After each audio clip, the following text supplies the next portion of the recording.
mas tenha a vida eterna. E pela graça sois salvos, mediante a fé. E isso não vem de vós, é dom de Deus. Aleluia. Aplauda mais uma vez, irmãos.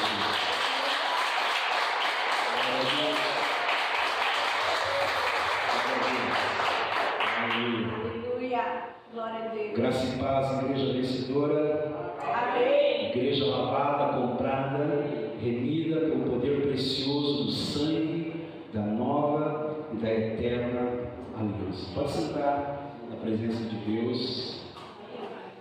Glória a Deus. Louvado seja o nome do Senhor. Quero falar com vocês nessa noite sobre eu posso descansar na justiça de Deus. Amém. Amém? Aleluia. As pessoas no mundo gostam de dizer que se Deus está no controle,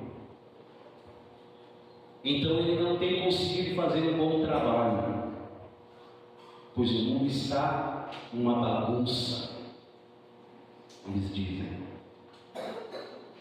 Mas a verdade é que este mundo não está debaixo do controle do Senhor.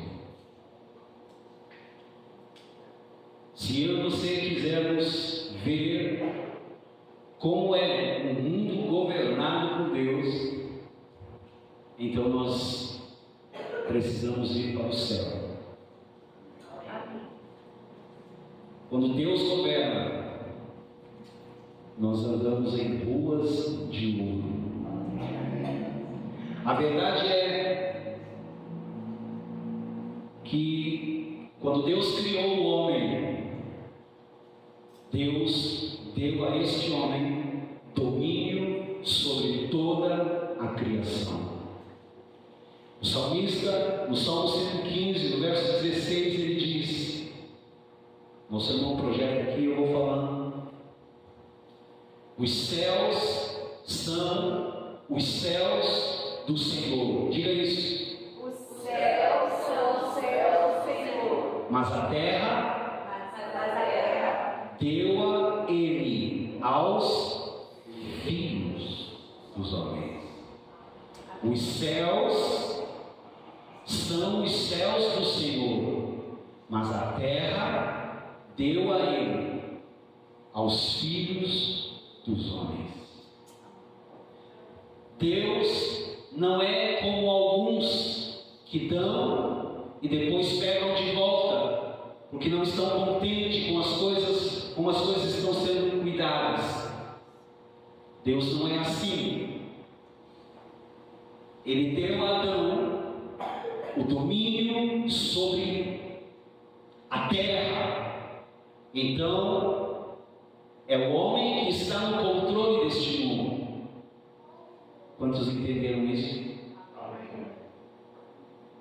Todavia, nós sabemos que no Éden, o diabo entrou na serpente, pois uma vez que ele não é homem, ele precisa de um meio para ter a expressão na terra. Tentou o homem e o fez cair, e com a queda, o homem deu ao diabo domínio sobre este mundo. Quando o Senhor Jesus ele foi tentado no deserto, lá em Lucas capítulo 4, versículo 6, quando o Senhor Jesus foi tentado no deserto, o diabo lhe disse, o que ele disse? Dar-te-ei toda esta autoridade e a glória destes reinos. Por quê? Porque ela me foi entregue e eu a dou a quem eu quiser. O diabo dizendo isso para Jesus. Agora, quem deu todas essas coisas ao diabo para que ele pudesse oferecer tudo isso ao Senhor Jesus? Foi Adão, lá no Éden, porque Deus deu ao sobre a criação e sobre a terra. Mas na queda, Adão deu pelo pecado, ao diabo. E o diabo aqui oferece ao Filho de Deus, e dizendo com direito de propriedade, porque a mim me foi dado, e eu a dou a quem eu quiser. Entendendo isso, pode se entender? Quando você ouvir alguém dizendo aquelas barbarices de que se Deus estivesse no controle de todas as coisas neste mundo, o mundo não estaria desse jeito. Entendendo isso, queridos, não culpe Deus pela situação deste mundo. Culpe o homem, culpe o diabo, mas nunca culpe a Deus. Vocês estão aqui? Amém. Cada doença, cada praga, cada calamidade é forjada pelo diabo e não por Deus. O mundo hoje, 1 João 5,19, o mundo hoje jaz no maligno. A verdade é que Deus odeia o pecado. A verdade é que Deus odeia toda doença. Deus odeia a miséria. E mais do que tudo, Deus odeia a morte. Entretanto, se Deus sabe de todas as coisas, por que Ele não impediu o homem de pecar? Nós precisamos entender que isso é uma questão de liberdade e escolha. Olhe para a pessoa que está ao seu lado e diga: você é livre. Diga: você tem domínio próprio.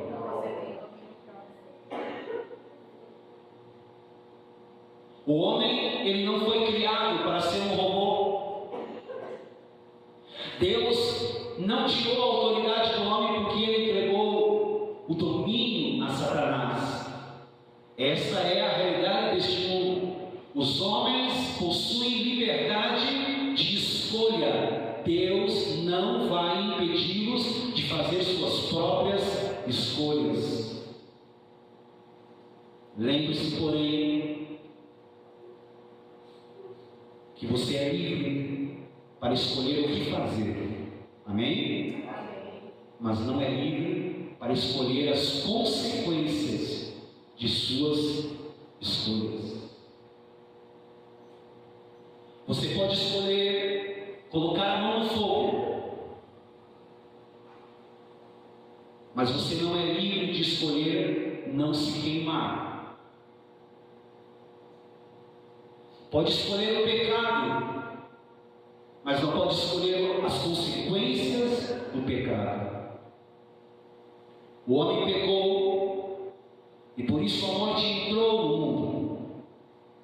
Mas Deus odeia a morte. E por isso, diga aleluia. Aleluia.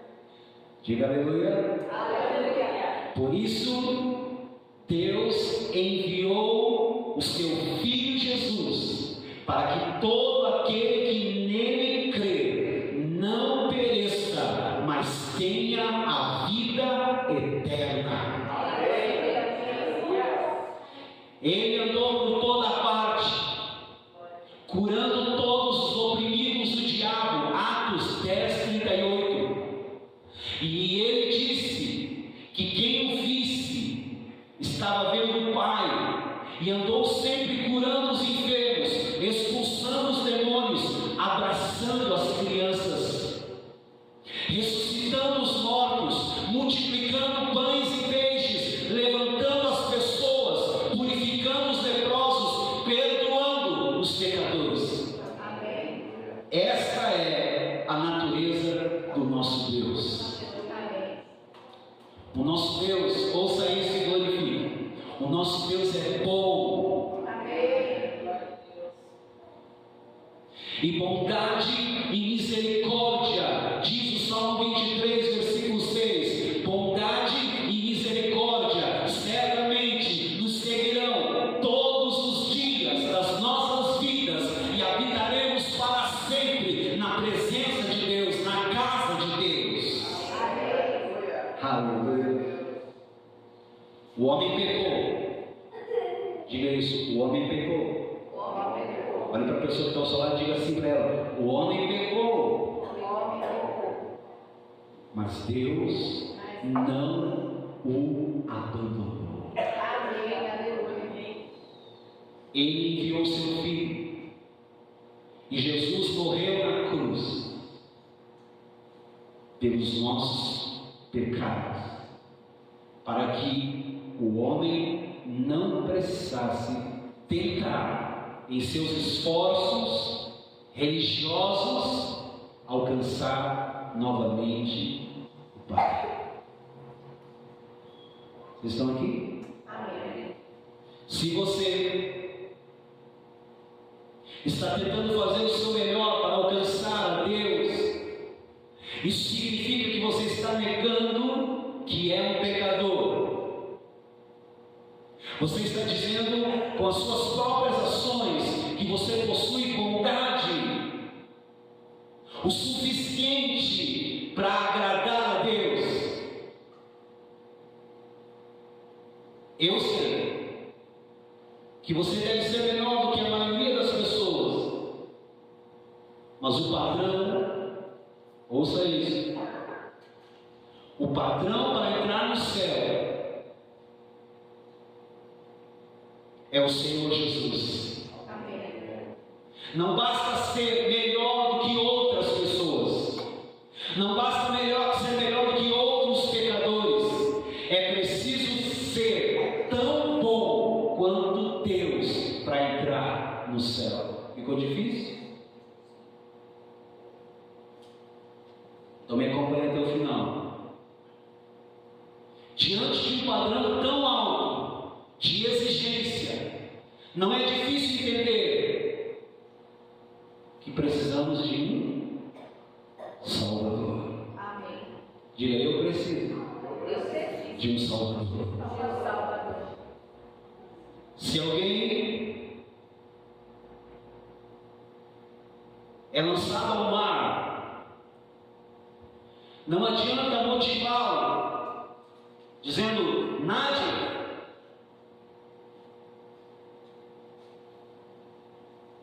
Nade o melhor que você puder. E mesmo que essa pessoa faça o máximo, mesmo assim, ela vai se afogar. Essa pessoa ela precisa de um resgatador. Essa pessoa precisa de um Salvador.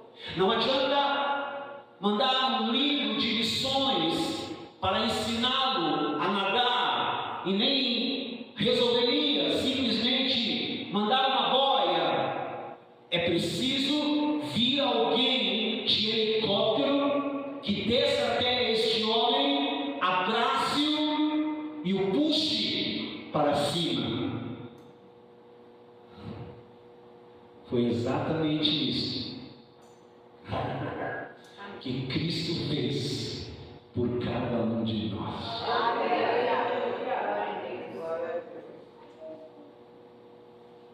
Eu quero falar algumas coisas aqui nessa noite sobre a necessidade de um Salvador. A lei não pode te salvar. No dia em que o Senhor Jesus nasceu, a noite estava tranquila e repentinamente os céus se encheram de anjos e eles proclamavam dizendo: glória a Deus nas alturas e paz na terra entre os homens a quem Ele quer bem. E hoje vos nasceu na cidade de Davi o Salvador. Olha que notícia. E Ele é Cristo, o Senhor. Ouça isso em nome de Jesus. Ele é o Salvador.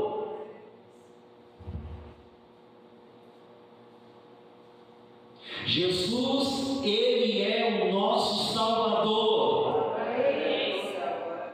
Ele não veio aqui para trazer a lei. O homem tem vivido debaixo da lei por 3.500 anos, desde que ela foi dada a Moisés. E veja como o mundo ele está hoje.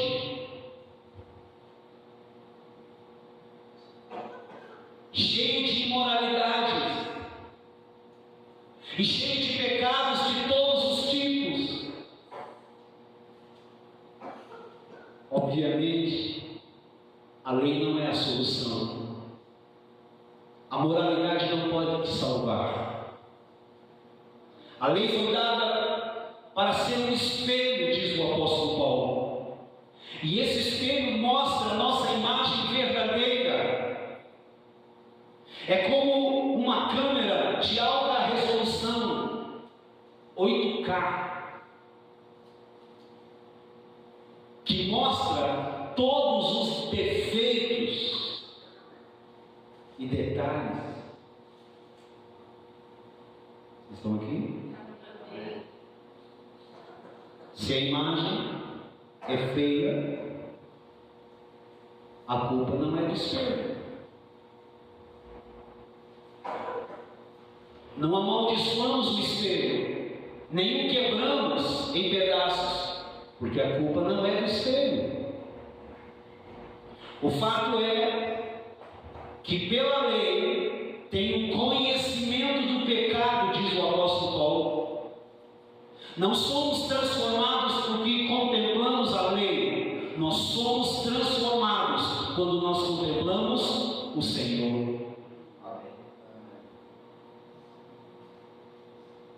A pergunta: isso significa então que não precisamos obedecer a lei de Deus? Claro que não. Precisamos obedecer, mas de forma espontânea e inconscientemente. Vamos fazer isso. Você foca a sua atenção em Cristo, e o resultado disso é obediência. A verdade é que quanto mais você conhece o Evangelho, as boas novas, mais ama as pessoas que estão ao seu lado. E quanto mais você ama as pessoas, você vai cumprir a lei, que é o amor. O amor é o cumprimento da lei.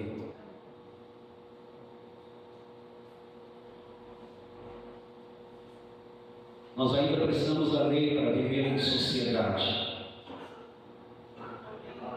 Ouviram? Amém. Nós precisamos da lei para viver em sociedade, no meio de ímpios. De outra forma, não haveria nenhuma civilização. Mas essas pessoas são constrangidas por fora pelo medo da punição. A lei somente pode refrear as pessoas pelo medo da punição, mas por dentro elas cometem toda sorte de crimes. Uma coisa é mudança de comportamento e outra muito diferente é transformação de vida. Deus está interessado na mudança do coração. E somente o Evangelho pode fazer isso. Abra comigo a palavra de Deus. Queria que o nosso irmão que vai projetar abrisse na linguagem de hoje. Romanos, capítulo 4, versículo 14. Quantos amam a palavra de Deus aqui? Romanos capítulo 4, versículo 14 diz assim: pois se aqueles que obedecem à lei vão receber o que Deus prometeu, então a fé é inútil e a promessa de Deus não tem valor. Amém? Essa é a versão da linguagem de hoje. Pois se aqueles que obedecem à lei vão receber o que Deus prometeu, então a fé é inútil e a promessa de Deus não tem valor. Muitos não recebem de Deus porque confiam na sua moralidade cristã.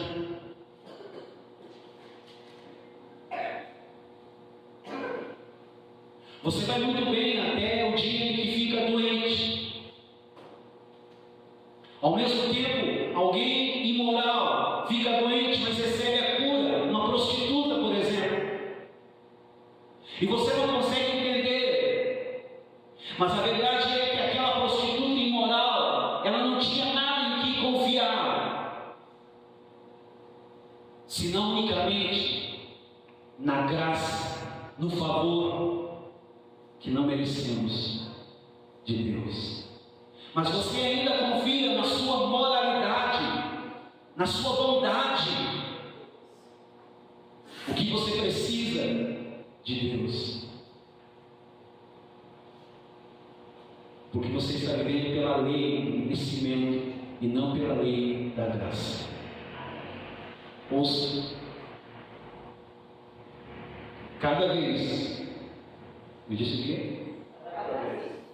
Cada vez que você descansa na justiça de Cristo, o Pai se agrada de você.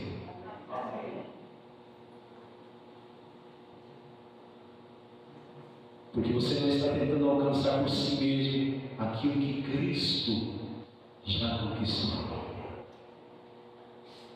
Você não está tentando adquirir aquilo que Deus já te deu gratuitamente. Tudo que Jesus Cristo conquistou na cruz é teu direito, é tua herança, tome posse. Deus já pagou, ouça isso, Deus já pagou pelo presente, mas agora você está tentando pagar por ele, vivendo pela lei do merecimento, quando tudo é pela graça. Somos salvos pela graça. Somos curados pela graça. Somos restituídos pela graça. Somos supridos nas nossas necessidades pela graça. Diga para a pessoa que está ao seu lado: é tudo pela graça.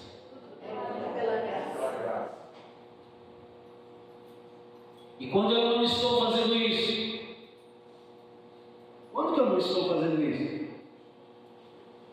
Quando eu estou vivendo pelo merecimento, pela minha bondade, pela minha moralidade. Ao fazer isso, estamos desprezando o sacrifício de Jesus realizado na cruz. A palavra em Gálatas 3, 13 e 14 diz: Cristo já nos resgatou da maldição da lei, da maldição da miséria, da maldição da morte, da maldição da enfermidade, da maldição da condenação, fazendo-se maldição em nosso lugar. Por isso está escrito: maldito todo aquele que for pendurado no madeiro, para que a bênção alcance as nossas vidas.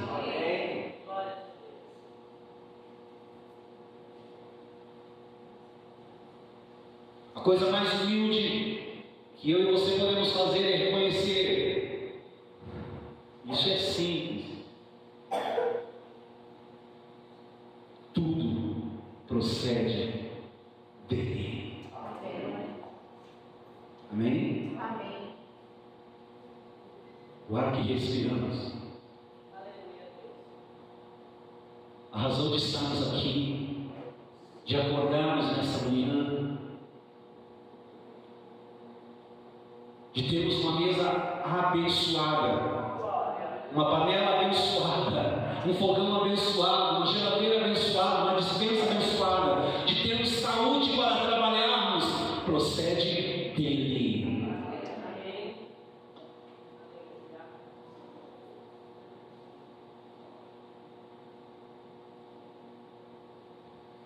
A segunda realidade é que nós precisamos de um Salvador.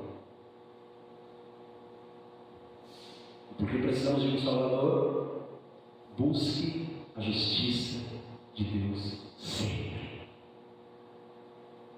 O Senhor Jesus disse que precisamos buscar o reino de Deus e a sua justiça. Foi Ele que disse. Ele não disse que nós deveríamos buscar a nossa justiça própria, a nossa bondade, o nosso merecimento, mas Ele disse que nós deveríamos buscar a justiça do reino. E qual é a justiça do reino, pastor? Certamente é Cristo em vós. Amém. Vou dizer de novo. Cristo em vós, a esperança da glória. Amém. Nós recebemos a justiça de Cristo, ouça, gratuitamente, pela fé. Mateus 6,33: buscai, pois, em primeiro lugar, o seu reino e a sua justiça, e todas estas coisas vos serão acrescentadas. Quem recebe diz amém. Amém. Muitos ainda pensam que a justiça do reino é algo que precisamos praticar. Mas a verdade é que a justiça do reino é um dom, é um presente. Receba. Nós recebemos a justiça do reino, que é Cristo, pela fé. E fé é o quê? Certeza. Que mais? Convicção. Hebreus 11:1. Um firme fundamento das coisas que não se veem, mas se esperam. Kenneth Hagin diz: a fé é agarrar as irrealidades da esperança e trazê-la à dimensão da nossa realidade. Aquilo que eu creio é aquilo que eu falo. Glória a Deus. Aquilo que eu creio é aquilo que eu canto. Amém. Aquilo que eu creio é aquilo que eu estou declarando lá dentro da minha casa, é aquilo que eu estou declarando lá no meu local de trabalho, é aquilo que eu estou declarando nas minhas redes sociais, é aquilo que eu orientei aqui vocês outro dia a dizer todas as manhãs: eu sou justiça de Deus em Cristo Jesus. Porque aquele que sem pecado, Deus o fez pecado por cada um de nós, para que nós fôssemos feitos justiça de Deus. Diga: eu sou, porque a palavra de Deus diz que eu sou. Diga: eu sou justiça de Deus. A promessa do Senhor é que se buscarmos a justiça do reino, todas as demais coisas mencionadas, receba, como comida, casa, sustento, nos serão acrescentados.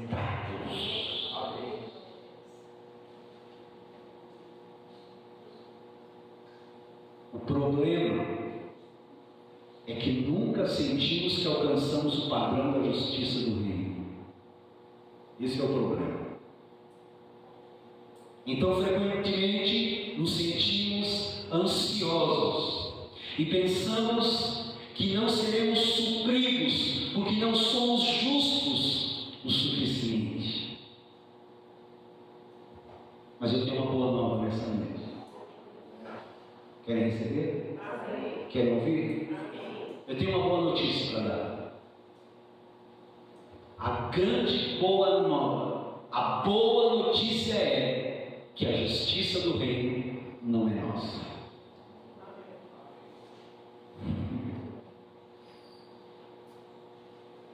Não depende do nosso comportamento. Aleluia! Se dependesse, nós estávamos na água.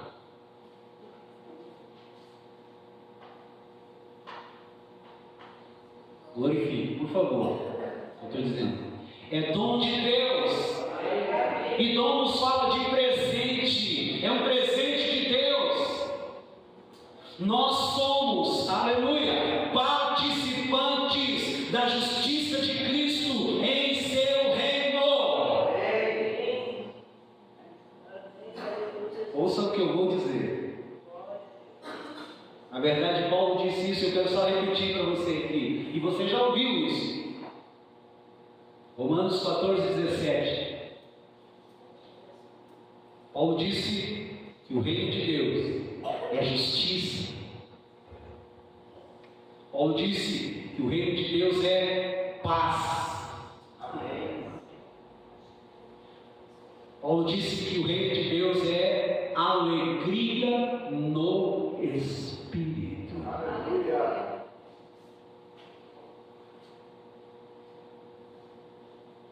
A cada manhã,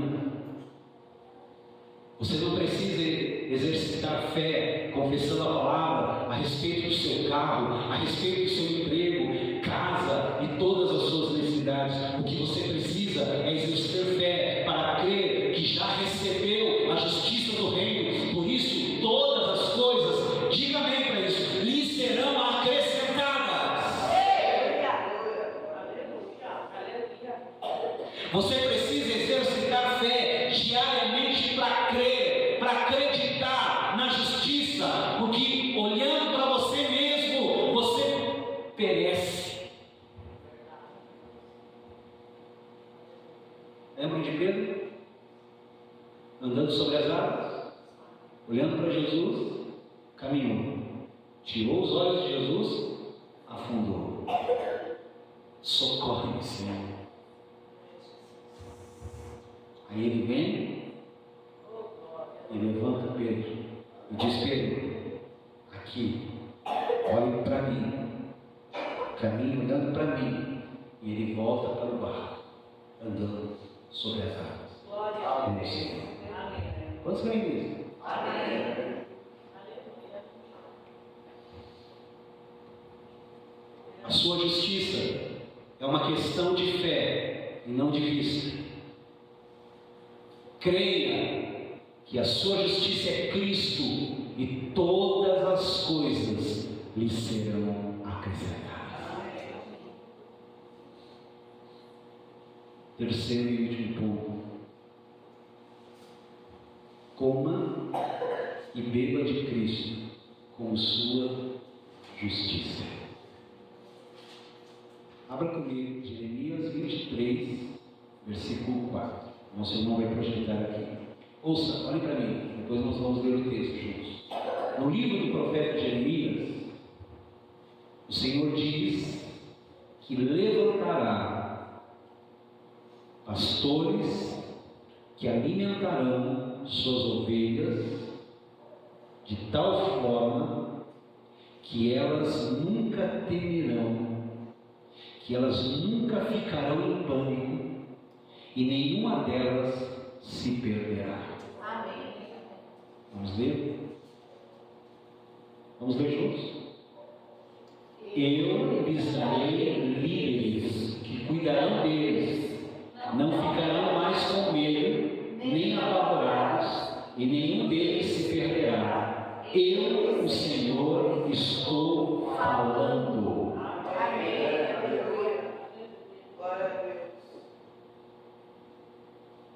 Como o Senhor nos apacentará? Na verdade, essa palavra seria melhor traduzida por alimentará.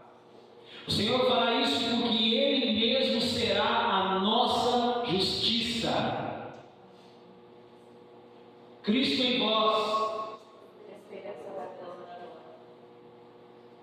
Eu não sou a minha justiça própria, e nem você a sua. O Senhor é Jeová Tsidkenu. O seu nome é Senhor, justiça nossa. Os versos seguintes, versos 5 e 6. Vamos lá. O Senhor Deus, vem comigo.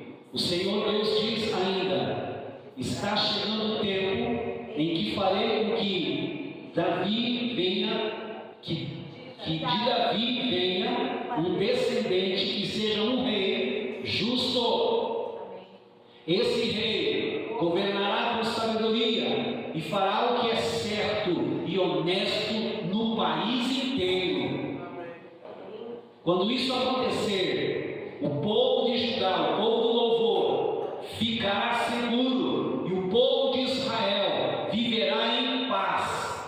Este rei será chamado de Senhor, nossa salvação.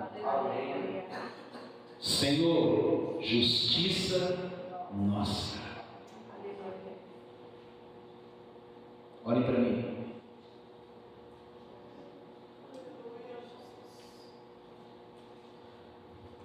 E porque o Senhor é a nossa justiça, não ficaremos mais com medo e nem entraremos em pânico. E porque o Senhor é a nossa justiça, nenhum, eu disse o quê? A palavra de Deus diz isso: nenhum se perderá. Deus não te perdeu. Deus te achou como um bom pastor.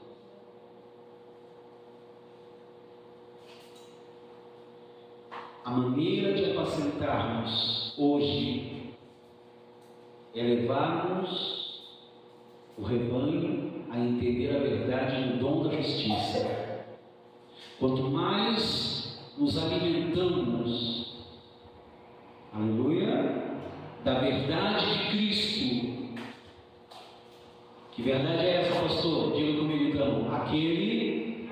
Diga aquele que sem pecado Deus fez pecado por cada um de nós, para que nós fôssemos feitos justiça de Deus. Quanto mais nos alimentamos dessa verdade de Cristo, nossa justiça, menos medo sentiremos e mais seguros estaremos na fé. E quando essas coisas acontecerão? Os versos seguintes, 7 e 8. Versão normal, Almeida, revista atualizada. Quando essas coisas acontecerão? Os versos seguintes nos mostram que esse tempo é hoje. O tempo dessa profecia é quando o povo de Israel vier do norte para habitar a sua terra, e isso já está acontecendo hoje. O texto diz, versos 7 e 8. Vamos ler?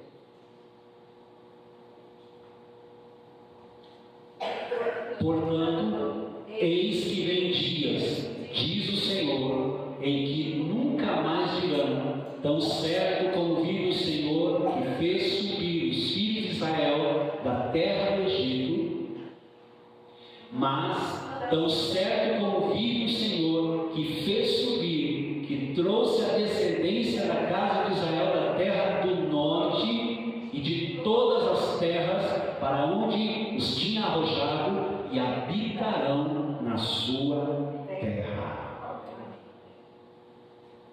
Essa verdade do Senhor, nossa justiça, é para hoje.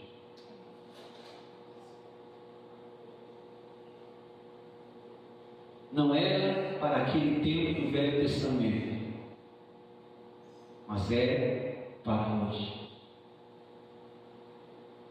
Quando a profecia da volta de Israel está se cumprindo, nós somos a geração que está sendo pastoreada pelo Senhor com líderes segundo o seu coração.